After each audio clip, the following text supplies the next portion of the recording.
time again to give myself a fresh start and revisit the art pieces I made in the past year or so that haven't really resonated with me. I've stepped away from all of these pieces long enough that I have a fresh new perspective. So let's see what I can do. This is the piece I'm going to work on today. I painted over this so many times. I had this vision of a fox in a birch tree forest, and for some reason I just couldn't do it the way I wanted to. I mean, nothing was turning out right. I couldn't capture movement correctly, and I just wasn't painting the way I know how. It was just an off time for me. So I really want to fix that, and I have an idea of how I can do it.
My goal for this piece, instead of trying to make a fox with movement and light and airy, I want to make something warm and cozy. So I'm going to make a sleeping fox, and I have a plan. So hopefully it'll turn out okay. I love to revisit my art and improve it because as a creative, I'm often very hard on myself. This is simply an opportunity to show myself that when I create something that I'm not 100% proud of, it doesn't mean I'm a bad artist. Sometimes you need to step away from things. Sometimes things just don't work out the way you want them to. When we fail at something in art, it typically means that we were trying something new. And when you try something new, you're expressing a new part of your creativity. So now, after taking some time away from these pieces, I'm going to just kind of redirect that creativity and show my growth to myself and prove to myself that I'm capable of so much more than I think. This is also a way for me to not waste materials. If I don't like something, instead of throwing it away, I can take that item and rework it to make it something that I'm proud of. Especially because I use natural materials, I would just really hate to waste something. I would rather turn it into something new.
A lot of my favorite things come from repurposing and reworking my art, including this guy, this little snail.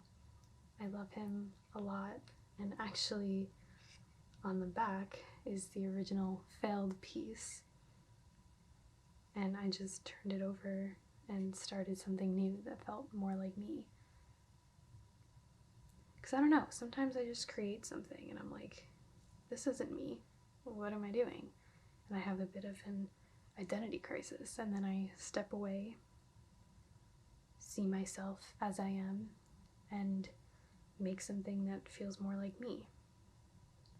I feel like often I'm still trying to figure out who I am, so sometimes I have those moments of, this isn't really me, and it's okay to try new things. It's great to try new things. Sometimes I feel like I try things in the wrong direction, and that's okay, because then I learn what's not me. And that's really fun because I'm always growing and changing. All of us are always growing and changing. So even if something felt like me at the time, if it's still sitting here because it hasn't sold, or I never even put it up for sale because I didn't like it, well, that gives me an opportunity to make it more me.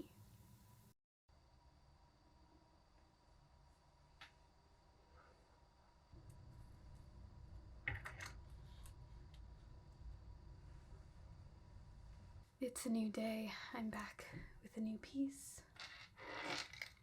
And this is the one that I am redoing, improving today. It's fine, I just don't love it. It's a hawk moth.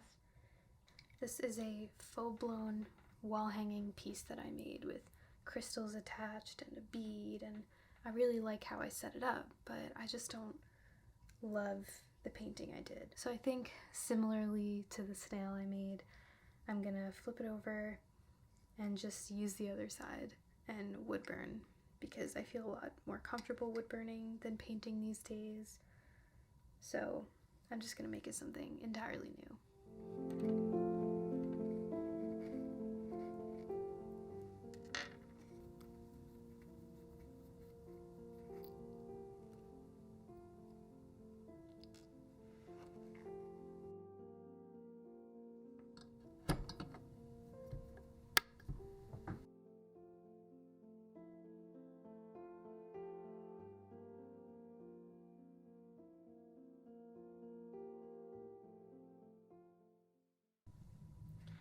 I decided to stick with the same theme again. So I'm going with a different kind of moth, but it's one that I'm kind of just making up, something that feels right to me. I'm a lot more loose with my art nowadays. I don't necessarily follow a reference or a structure of any kind. I just do what feels right.